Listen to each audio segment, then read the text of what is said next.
الحمد لله نحمده ونستعينه ونستغفره ونؤمن به ونتوكل عليه ونعوذ بالله من شرور أنفسنا ومن سيئات أعمالنا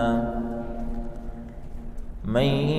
يهده الله فلا مضل له ومن يضلل فلا هادي له ونشهد أن لا إله إلا الله وحده لا شريك له ونشهد أن سيدنا ومولانا محمدا عبده ورسوله أما بعد فأعوذ بالله من الشيطان الرجيم بسم الله الرحمن الرحيم يا أيها الذين آمنوا كتب عليكم الصيام كما كتب على الذين من قبلكم لعلكم تتقون صدق الله العظيم وصدق رسوله النبي الكريم ونحن على ذلك لمن الشاهدين والشاكرين والحمد لله رب العالمين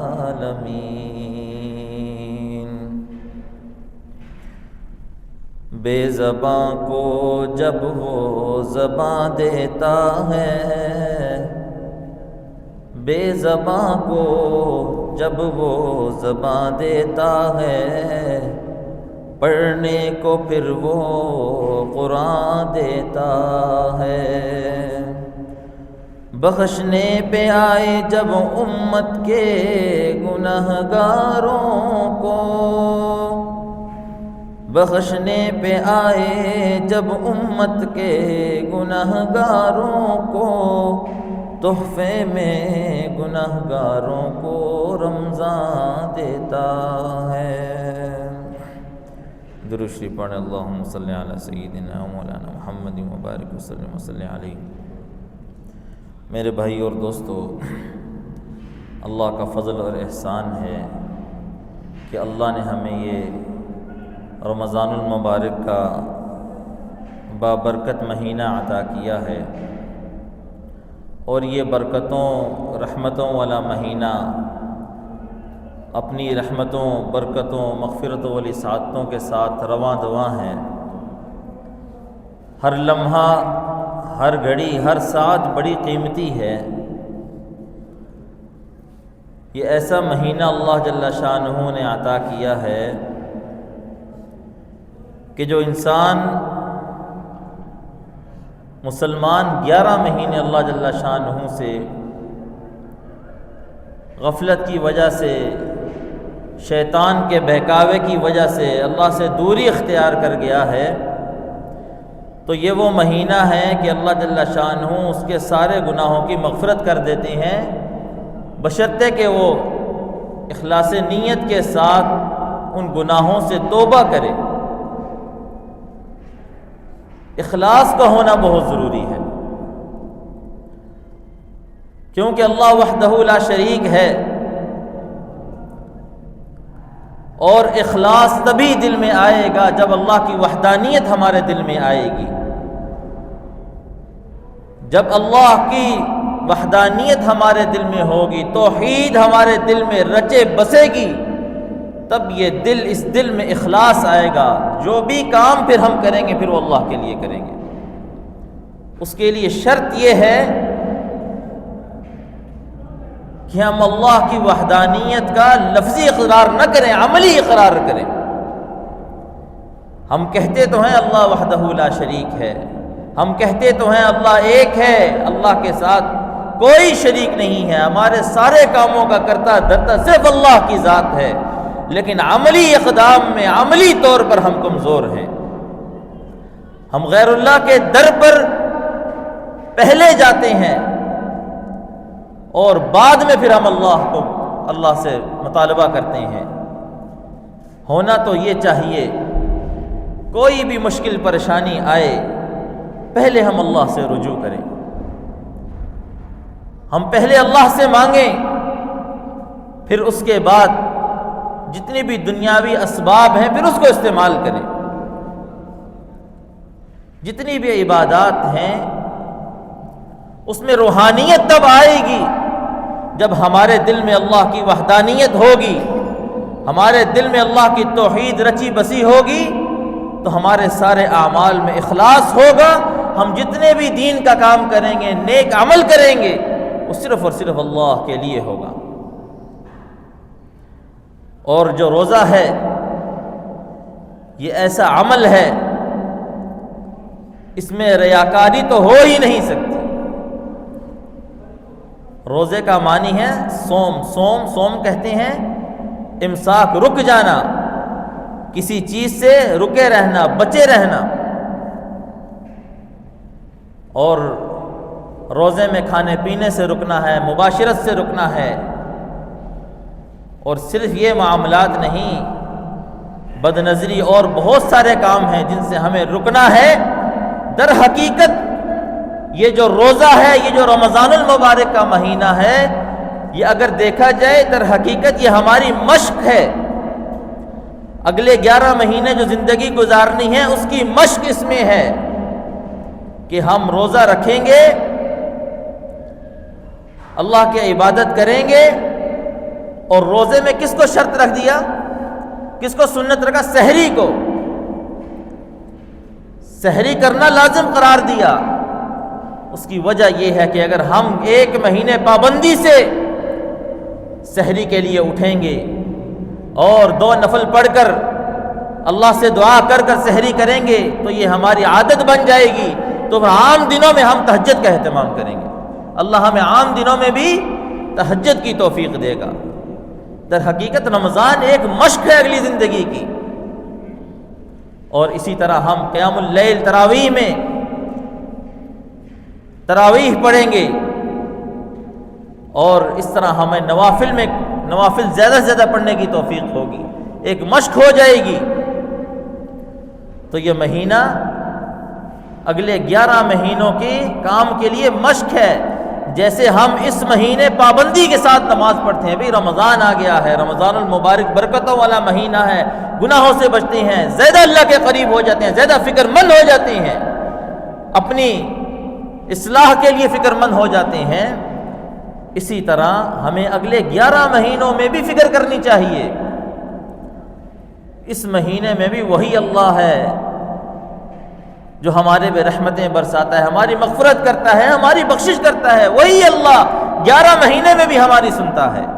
وہی اللہ ہمارے ساتھ بقایا 11 مہینوں میں بھی ہے، وہی نمازیں ہیں، وہی دن اسی طرح گزرنے ہیں۔ اگر اللہ کے ساتھ جڑے رہے تو یقین جانے جیسے رمضان میں اللہ نے برکتیں رحمتیں اپنی برسائی ہیں، انشاءاللہ اگلے 11 مہینوں میں بھی اسی طرح رحمتیں اور برکتیں اپنی برسائے گا۔ شرط یہ ہے کہ ہم اخلاص کے ساتھ، اور اخلاص کیا ہے کہ صرف رمضان میں اخلاص نہیں ہے کہ ہم نماز پڑھیں، روزہ رکھیں، عبادات کریں، قرآن کی تلاوت کریں، گھروں میں ماحول بنا دیں، نورانیت کا ماحول ہے گھروں میں، روحانیت ہے، ایک پوری فضا ایک معطر ہو جاتی ہے رمضان المبارک میں۔ تو اب اخلاص کیا ہے؟ اب اس میں یہ ایک امانت، اس میں خیانت نہ ہو۔ ہم جس طرح نمازیں رمضان المبارک میں پابندی سے پڑھتے ہیں، اب اخلاص یہ ہے کہ ہم بقایا دنوں میں بھی اس کی پابندی کریں، ہم کسی صورت اس دھوکے کا شکار نہ ہوں کہ جیسے ہی عید آتی ہے چاند رات کو ہم بازاروں کی رونق بن جاتے ہیں اور ہمارے دل پھر وہی سے وہی خراب ہوتے، اور پھر ساری روٹین خراب ہوتے ہوتے اور پھر 11 مہینے پھر گناہوں کی دلدل میں پھنس جاتے ہیں۔ ایسا نہ ہو۔ یہ رمضان کا زندگی میں آنا بہت بڑی نعمت ہے اللہ کی طرف سے، بہت بڑا چانس ہے مغفرت کا۔ یہ خوش قسمت جو لوگ ہیں ان کی زندگی میں رمضان آتا ہے۔ جیسا کہ میں نے پچھلے جمعے عرض کیا نا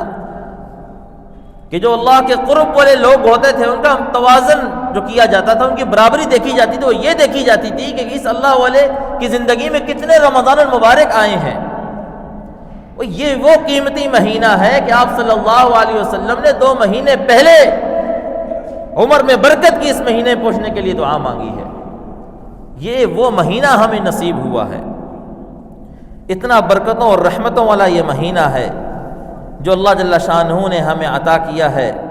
اس بابرکت گھڑیوں میں، اس بابرکت ساعتوں میں، ہر لمحے میں ہم جو سانس لے رہے ہیں، یہ ہماری خوش قسمتی ہے کہ یہ ہمیں مہینہ عطا ہوا ہے، اور یہ عظمت والا مہینہ ہے، یہ خاص عنایت ہے اللہ کی طرف سے، ہمیں خاص عنایت ہے۔ اور اب پیارے آقا علیہ الصلوۃ والسلام کا فرمان سنیں روزہ دار کے لیے تو دل اور خوش ہو جاتا ہے اور مضبوطی آتی ہے۔ یہ جو آیت کریمہ میں نے آپ کے سامنے پڑھی ہے، یا ایھا الذین آمنوا کتب علیکم الصیام، کیا پیارا انداز ہے اللہ جل شانہ کے سمجھانے کا۔ اے ایمان والو، کتب علیکم الصیام، تم پر روزے فرض کیے گئے ہیں۔ اللہ تعالیٰ تو یہ بھی کہہ سکتے تھے نا کہ مسلمانوں روزے فرض ہیں، بس روزے رکھنے ہیں، لیکن سمجھانے کا انداز دیکھیں کہ میرے بندے تجھ پر روزے فرض کیے گئے ہیں، اس مشقت سے گھبرانا نہیں، پریشان نہیں ہونا۔ کما کتب علی الذین من قبلکم، اس سے پہلے جو امتیں آئی ہیں ان پر بھی یہ روزہ فرض تھا، کیونکہ جب زیادہ لوگوں کے کام کرنے کا جب ذکر ہو نا تو جو مشکل کام ہے اس میں بھی تھوڑی سی آسانی پیدا ہو جاتی ہے۔ یار جب سب کر رہے ہیں تو پھر میں بھی یہ مشکل کام کر لوں گا، وہ بھی تو انسان ہے، میں بھی تو انسان، میں بھی کر لوں گا۔ تو کتنے پیارے انداز سے اللہ جل شانہ نے سمجھایا، یا ایھا الذین آمنوا کتب علیکم الصیام، اے ایمان والو تم پر روزے فرض کیے گئے ہیں، کما کتب علی الذین من قبلکم، تم سے پہلے بھی ان پر جیسے روزے فرض کیے گئے تھے، لعلکم تتقون، تاکہ تم پرہیزگاری اختیار کرو، تقوی اختیار کرو۔ اس سے معلوم ہوتا ہے روزہ جو ہے تقوی حاصل کرنے کی بنیاد ہے، تقوی اللہ کا ڈر، اللہ کا قرب حاصل کرنے کی بنیاد ہے روزہ۔ اسی لیے فرمایا لعلکم تتقون، تاکہ تم متقی بنو، پرہیزگار بنو۔ اور پھر آئیے پیارے آقا علیہ الصلوۃ والسلام نے فرمایا،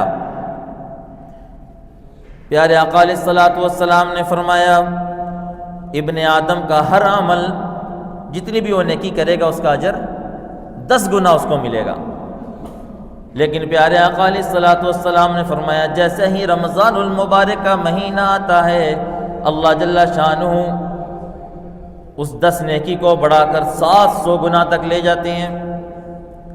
ہر ایک نیکی کا عمل 10 گنا سے لے کر 700 گنا تک بڑھا دیا جاتا ہے،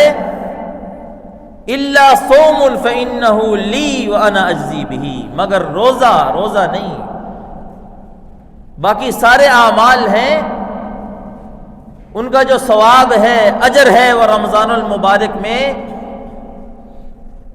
700 گنا کر بڑھا دیا جاتا ہے۔ اور رمضان میں کوئی نیکی کرے گا اس کو 700 گنا کے برابر اس کا اجر ملے گا، لیکن روزے کو مستثنا کر دیا، نکال دیا کہ الا صوم، روزہ نہیں۔ اب آئیے یا اللہ عبادات تو ساری تیری ہیں، سب کا اجر تو نے دینا ہے، نماز بھی تیرے لیے، روزہ بھی تیرے لیے، حج اور قربانی سب کچھ تیرے لیے۔ علماء نے اس کا اپنے انداز میں بڑا بہترین جواب دیا ہے کہ اللہ جل شانہ نے کہا کہ ساری نیکیوں کا تو ثواب میں 700 گنا دوں گا رمضان المبارک میں، لیکن روزے کا ثواب میں خود عطا کروں گا تمہیں۔ فرشتے کو کہا جائے گا نماز کا اس کو اتنے گنا ثواب دے دو، حج کا اتنے گنا دے دو، صدقہ خیرات کا اتنے گنا دے دو، اس نیکی کا اتنا گنا اجر اس کو دے دو، لیکن جب روزے کی باری ہے کہ فرشتوں ہٹ جاؤ، الصوم لی وانا اجزی بہ، روزہ میرے لیے ہے اور میں خود اس کا اجر اس کو دوں گا۔ کتنی بڑی عبادت ہے روزہ، کتنی بڑی عبادت ہے روزہ۔ باقی عبادات میں تو ریاکاری ہو سکتی ہے، دکھلاوا ہو سکتا ہے، لیکن روزہ ایک واحد عبادت ہے، اس میں کوئی ریاکاری نہیں ہے، اس میں کوئی دکھلاوا نہیں کر سکتا۔ یہ اللہ اور اس بندے کا راز ہے، آپس کا راز ہے، یہ وہ بہترین عبادت ہے۔ اور پھر سند المحدثین شیخ الحدیث حضرت مولانا قاضی شمس الدین رحمۃ اللہ علیہ، انہوں نے آسان الفاظ میں لکھا، انہوں نے لکھا کہ باقی عبادات تو ہیں جس طرح پچھلی امتوں میں عبادات تھیں، نماز تھا، روزہ تھا، ہر چیز پچھلی امتوں میں بھی تھی، روزہ بھی تھا پچھلی امتوں میں، نماز بھی فرض کی گئی تھی، لیکن اللہ جل شانہ فرماتے ہیں کہ روزہ واحد و عبادت ہے، باقی عبادات میں تو شرک ہو سکتا ہے لیکن روزے میں شرک نہیں ہے، روزے میں شرک نہیں، روزہ صرف میرے لیے ہے اور میں ہی اس کا اجر دوں گا۔ اور اب اللہ جل شانہ کتنا اجر دیں گے کوئی متعین نہیں ہے، باقی عبادات کا اجر متعین ہے، 700 گنا تک نیکی کا اجر ملتا ہے، 700 گنا متعین کر دیا، مقدار متعین کر دی، لیکن روزے کا کتنا اجر دیں گے یہ اللہ جل شانہ نے راز رکھا ہے۔ اپنے بندے کو کتنے انعامات سے نوازیں گے، کتنی برکتوں والی بات ہے کہ کیسے اللہ جل شانہ نے یہ روزے والا عمل ہمیں دیا ہے۔ اور ایک اور معنی بھی ہو سکتا ہے روزے کا، الصوم لی، اس میں لی میں اپنائیت اور محبت دیکھی اللہ جل شانہ کی کہ فرمایا روزہ میرا ہے، اپنی طرف منسوب کر دیا۔ ایک تو ہوتا ہے روزہ میرے لیے ہے، ایک فرمایا روزہ میرا ہے اور میں خود اس کا اجر دوں گا، یعنی کہ عمل بندہ کر رہا ہے لیکن اللہ جل شانہ فرما رہے ہیں یہ میں ہوں، یہ میرا ہے، اپنی طرف منسوب کر رہے ہیں۔ تو اسی لیے روزہ ایک ایسی عبادت ہے کہ اس سے انسان کے دل میں تقوی پیدا ہوتا ہے، اللہ کا ڈر پیدا ہوتا ہے، انسان اللہ کے قریب ہوتا ہے، بہت سارے برے اعمال ہیں اس سے انسان رک جاتا ہے۔ اور پھر روزے کے درجے بتلائے گئے ہیں، روزے کے 3 درجے ہیں، ایک پہلا ہے صوم العموم،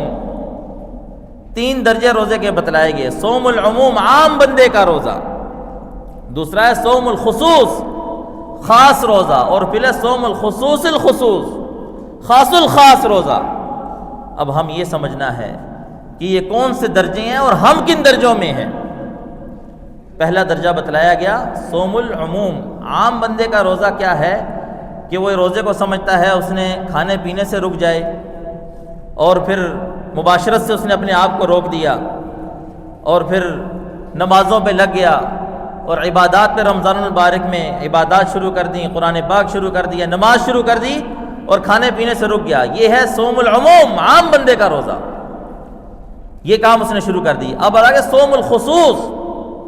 خاص بندہ کون ہے جس نے کھانا بھی روکا، مباشرت سے بھی رکا، عبادات بھی شروع کی، لیکن ساتھ ساتھ میں آنکھ کا بھی روزہ رکھا، ہاتھ کا بھی روزہ رکھا، کان کا بھی روزہ رکھا، پاؤں کا بھی روزہ رکھا، اپنے سارے جسمانی اعضاء کو ان کاموں سے روکا جس سے اللہ جل شانہ نے منع فرمایا ہے۔ یہ صوم الخصوص ہے، یہ صوم الخصوص ہے۔ اب ہمیں دیکھنا ہے ہمارا کون سا روزہ ہے۔ نظر سے حفاظت، اپنی نظروں کو ان چیزوں سے روکا، جیسا کہ میں نے پہلے بتایا نا کہ رمضان المبارک مشق ہے ہماری زندگی کی،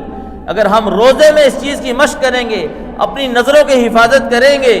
غلط جگہ نظریں نہیں لے کر جائیں گے، اپنے پاؤں کی حفاظت کریں گے، غلط مجالس میں اپنے قدم نہیں بڑھائیں گے، کانوں کی حفاظت کریں گے، غلط موسیقی نہیں سنیں گے، غلط باتیں نہیں سنیں گے، چغلی اور اس طرح کے کام، ان چیزوں سے کان کو بچائیں گے اور پھر اپنی زبان کی حفاظت کریں گے، تو پھر آئندہ آنے والے 11 جو مہینے ہیں اس کی مشق ہو جائے گی، پھر انشاءاللہ اللہ پاک ہمیں 11 مہینے ان سب چیزوں سے بچنے کی توفیق دیں گے۔ تو یہ صوم الخصوص ہے۔ اب آ گیا صوم الخصوص الخصوص، خاص الخاص روزہ۔ وہ کون سا روزہ ہے کہ اس شخص نے بھوکا پیاسا بھی رہا اور آنکھ اور کان اور پورے جسم اور اعضاء کو ہر گناہوں سے بھی روکا لیکن اس نے اپنے دل کو بھی ایسی سوچوں سے روکا جو غلط سوچیں آتی ہیں، اپنے دل کا بھی روزہ رکھا۔ یہ سب سے مشکل کام ہے کہ غلط سوچوں سے بھی روکا، غلط خیالات، بغض، کینہ، حسد، اس سے بھی دل کو پاک رکھا۔ جس نے دل کا بھی روزہ رکھا ہے وہ خاص الخاص روزہ ہے اللہ کے لیے۔ تو اب ہم اپنی زندگی کا احتساب کریں کہ ہمارا کون سے درجے کا روزہ ہے، ہم نے کس درجے کا روزہ رکھا ہے، ہم عام میں ہیں، ہم خاص میں ہیں یا خاص الخاص میں ہیں؟ کہیں ایسا نہ ہو کہ ہم عام سے بھی نیچے آ جائیں۔ ہونا تو یہ چاہیے خاص الخاص ہو،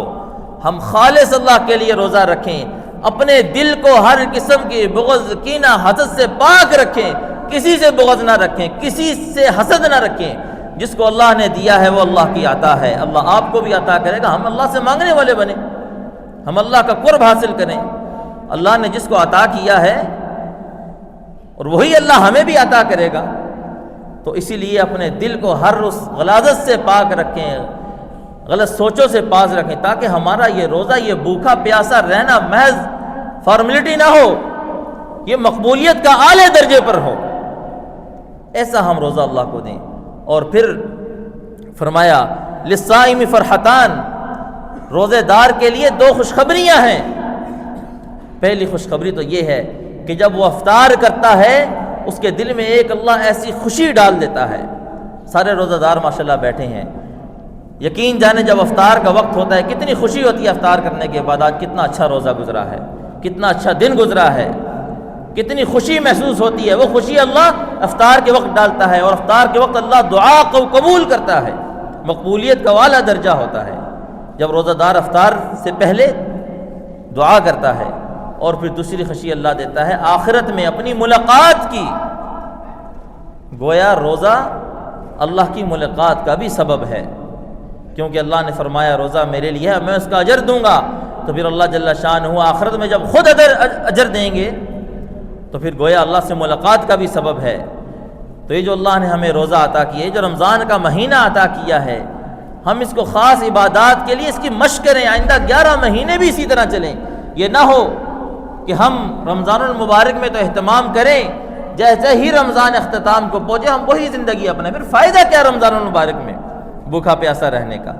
پھر کیا فائدہ ہماری اس مشق کرنے کا؟ پھر کیا فائدہ ہم ساری رات کھڑے ہو کر تراویح پڑھنے کا؟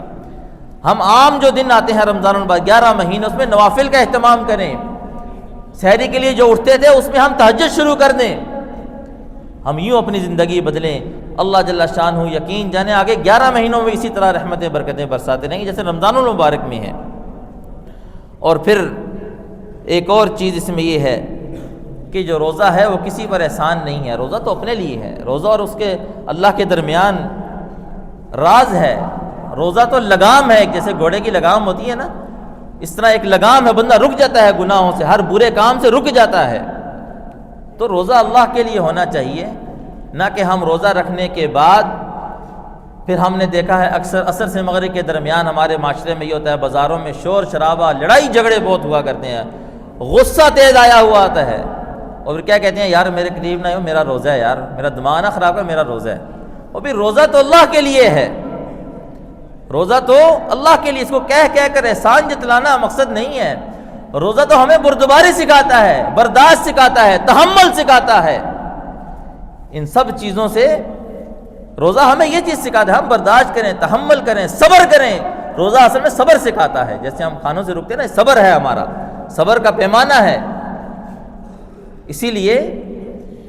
ہم اپنے گھروں میں بھی، جو ہم گھروں کی زندگی ہے، اپنی اولاد سے، اپنے گھر والوں سے، یہ نہ ہو کہ مغرب سے عشاء کے درمیان گھر میں چیخ چیخ کر باتیں ہوں، عملی اقدام کوئی نہ ہو، بس روزہ رکھا ہوا ہے اور احسان جتلایا ہوا ہے، گھر میں غصے ہیں، مغرب سے جو افطاری سے تھوڑی دیر پہلے کا ٹائم ہوتا ہے، گھر میں چلانا شروع کیا ہوا ہے، غصے سے بھرا ہوا ہے کہ بھی میرا روزہ مجھے تنگ نہ کرو۔ یہ روزہ اللہ کے لیے ہے، اللہ ہی اس کا اجر آپ کو دیں گے، اور اللہ ہی سے اجر لیں، کسی پر احسان، کسی کو بتلانے کی بھی ضرورت نہیں ہے کہ میرا روزہ ہے۔ تو ان چیزوں سے بچیں۔ یہ چھوٹے جو معاملات ہمارے معاشرے میں عام ہیں کہ روزہ رکھنے کے بعد غصہ عام ہو جاتا ہے، بازاروں میں لڑائی جھگڑے چل رہے ہوتے ہیں، اصل میں شیطان تو بند ہو گیا لیکن شیطانیت بند نہیں ہوتی۔ وہ جو 11 مہینے جو اعمال چل رہے ہوتے ہیں نا، وہ آہستہ آہستہ بند ہوتے ہیں، وہ یکدم بند نہیں ہوتے۔ اس کے لیے ہمیں اللہ سے مانگنا ہے، توفیق مانگنی ہے اور بریک لگانی ہے گناہوں کی۔ یہ بریک اصل میں دعا ہے، اللہ سے مانگنا ہے۔ تو رمضان المبارک کی بابرکت گھڑیاں بابرکت ساتیں جا رہی ہیں، دعاؤں کا اہتمام کریں، اپنے لیے مانگیں اور دوسرے مسلمان بھائیوں کے لیے مانگیں۔ فرمایا جو دوسرے مسلمان بھائیوں کے لیے دعا کرتا ہے، جو دعا دوسرے مسلمان بھائیوں کے لیے کرتا ہے، اللہ جل شانہ پہلے اس کو عطا کرتے ہیں۔ کتنی بڑی بات ہے۔ تو اسی لیے دوسروں کے لیے بھی دعا مانگے اور اپنے لیے بھی دعا مانگے۔ اللہ جل شانہ سے دعا ہے اللہ ہمیں رمضان المبارک میں اخلاص سے عبادت کرنے کی توفیق عطا